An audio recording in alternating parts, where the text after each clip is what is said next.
Speed is higher in the land of fire. I'm a poet, and I didn't even know I had the capability that I might have been. Welcome to Paddock Pass, the Prix European Grand Prix edition 2016. Now, you may be sitting there at home and thinking, how can they have the European Grand Prix in Azerbaijan?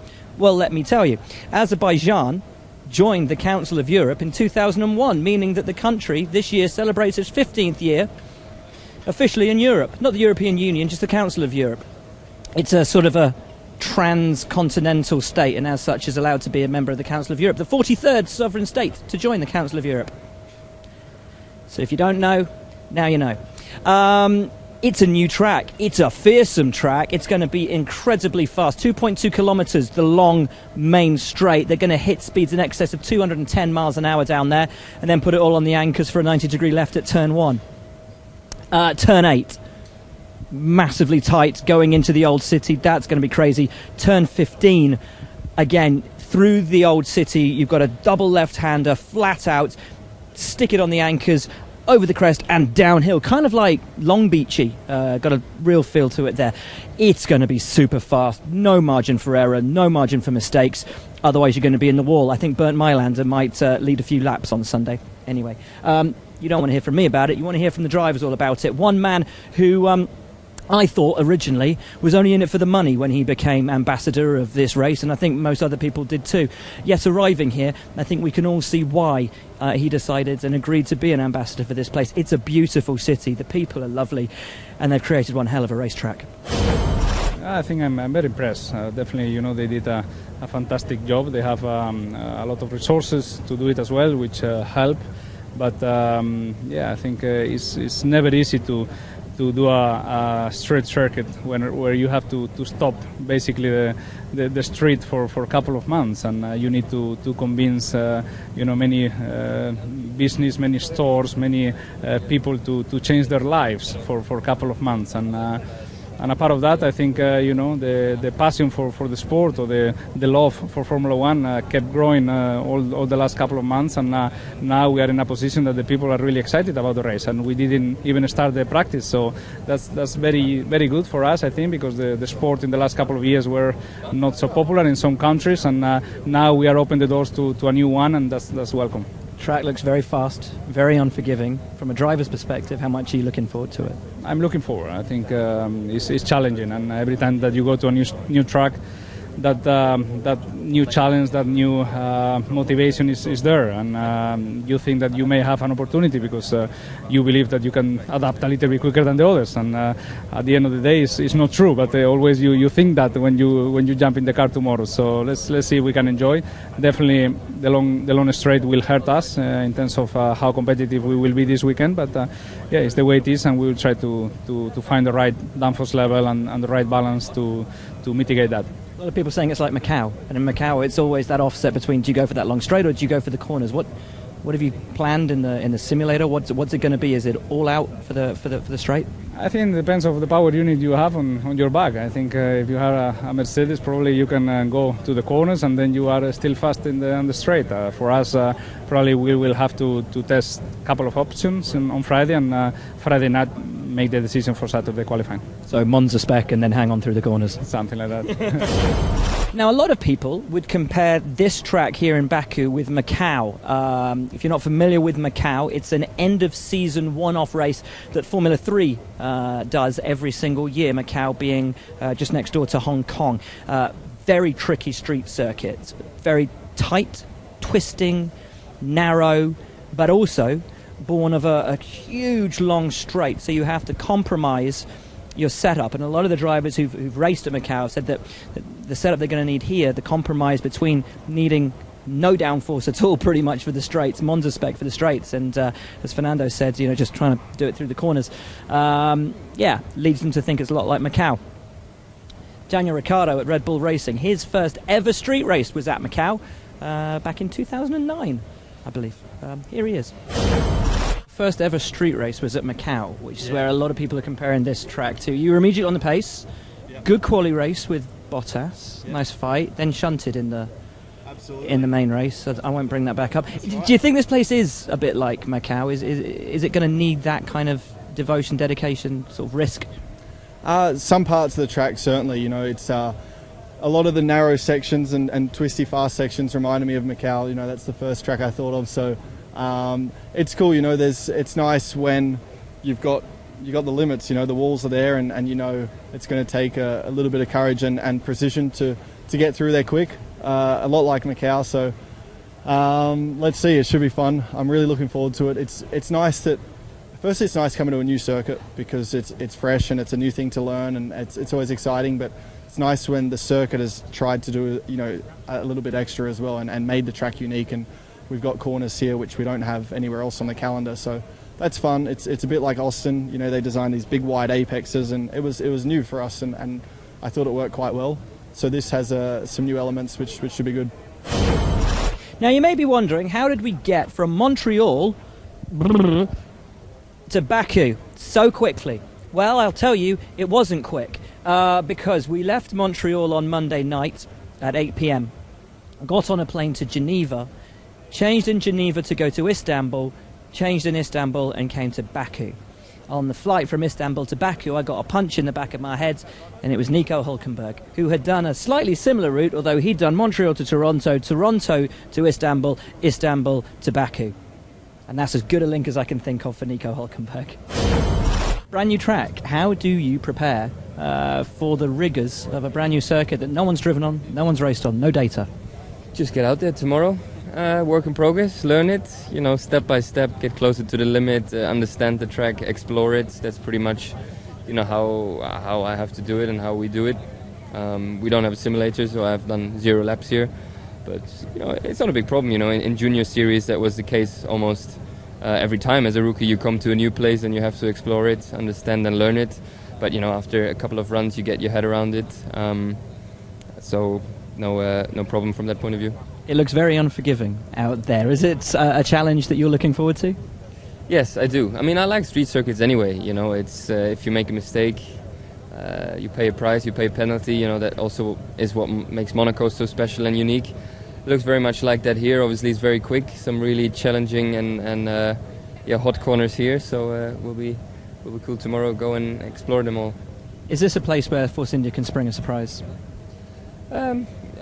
I don't know. I mean, it's, you know, a big unknown for everyone at the moment. But I feel, you know, we have a car that is capable of scoring points, being in the top 10 now since a few races, since we brought the upgrade. So I think that's pretty much where we should be again, and aiming to score more points. Missing Le Mans this weekend? Yes, I will. Good news is I'm busy here, so I don't have too much time, you know, to be in memories there and to suffer with it. I'll obviously keep an eye out for what my guys are doing, support Porsche, and follow it as much as I can. Now, a lot of people are worried about the track conditions this weekend. Not only, of course, because the asphalt is freshly laid and there's a capability for the bitumen to rise, but also because it's so hot. If you look down here, that's some fairly freshly laid stuff. And now it's all over my shoe. So, yeah, sticky. I don't know if it's that sticky. It'll give them some grip. Why are we down? We're down here because we're at Toro Rosso. That's why. I got something in my eye. Not only is this known as the Land of Fire, but also as the Windy City. I think it stole that nickname from somewhere else. Toro Rosso. Now, while all of the headlines this season have been around Max Verstappen and, of course, latterly Danny Kvyat, one guy's just kept on plugging away.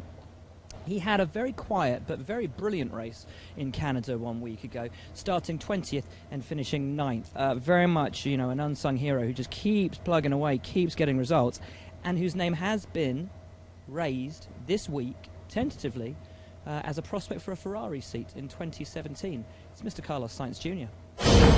I heard in the build-up to this that you compared this track to Macau. What do you think of the circuit layout? How much fun do you think it's going to be? I think we can compare especially the straight to the one in Macau. I mean, I've never seen in F1 a place of 2 kilometers straight with some kinks on it, flat out. And I think this is what makes it most similar to Macau. Then you have an infield section that is quite hilly also with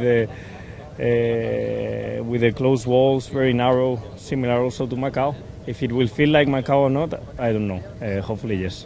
How do you set up a car for Macau? Do you set it up for the straight or for the corners? You need to find a compromise, mostly for the straight, because obviously on a Formula 3 car you had a lot of downforce, so you don't need it around Macau. You just take off nearly the full rear wing by race time, but it's true that you need to build up on it, no? And it's also true that in F3 you can change the rear wing from quali to race, while in F1 you have to choose the one that is ideal for both, which will make it the most tricky part here in Baku. How do you prepare for a new race like this, where there's no data about the circuit, no one's driven it before?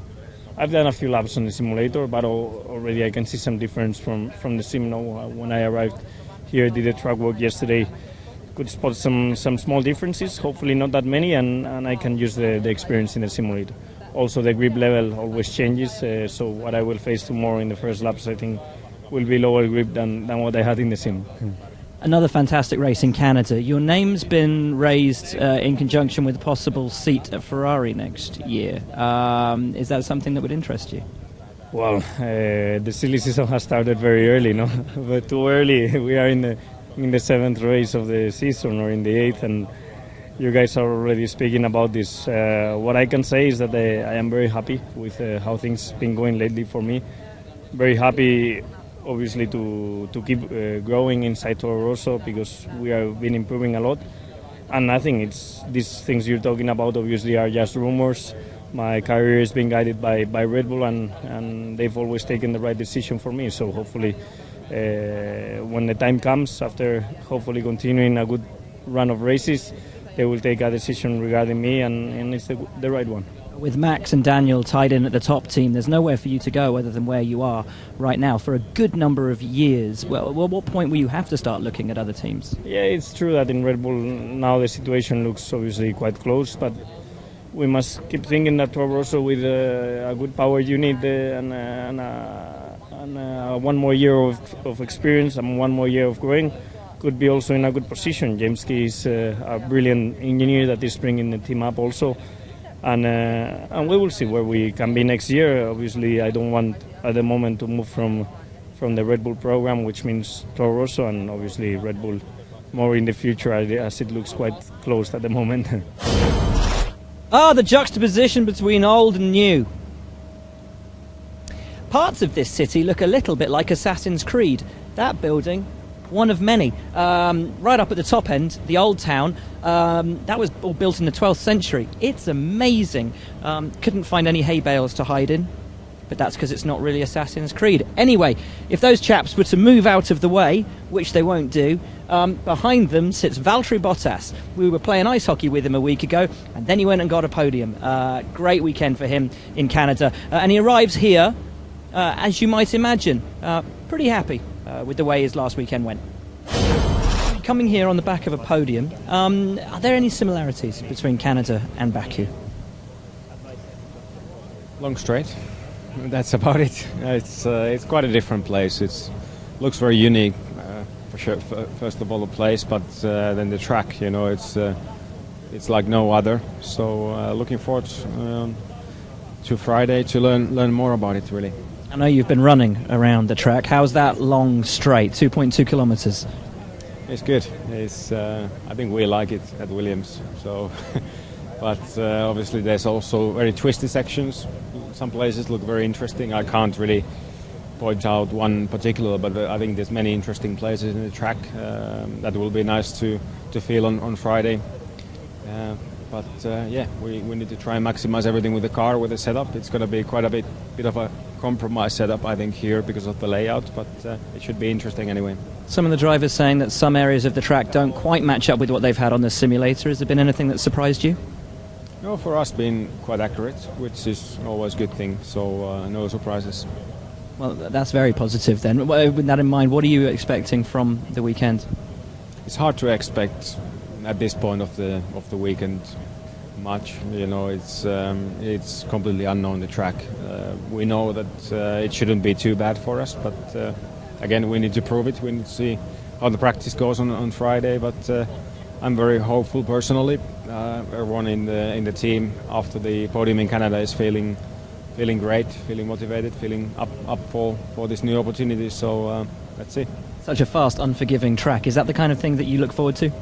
Yeah, I always like the challenge. It's definitely unforgiving, and yeah, that's all I can say now, really. But I'll tell you more on Friday.